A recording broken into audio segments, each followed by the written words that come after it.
এই হলো হংকংয়ের ভূমির গঠনতন্ত্র। পাহাড়ের উপরে রাস্তা কেটে সেখানে আমরা আরেকটু পাহাড়ের উপরে ওখানে বিল্ডিং করে মানুষজন থাকছে।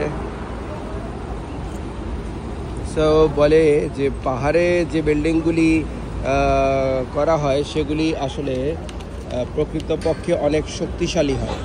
কারণ কি, এর যে জমিন, আমাদের দেশের যে জমিন সেটা হচ্ছে অনেক পাতলা, বলে আমাদের দেশের মানুষের মন অনেক নরম, কারণ মাটি জমিন অনেক নরম।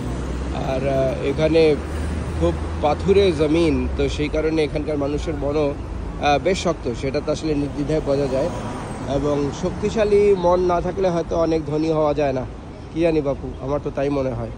এনিওয়ে, আমরা এখন একটা প্লাজার মধ্যে যাব, তবে এই এলাকাটা খুবই সুন্দর। ধন্যবাদ।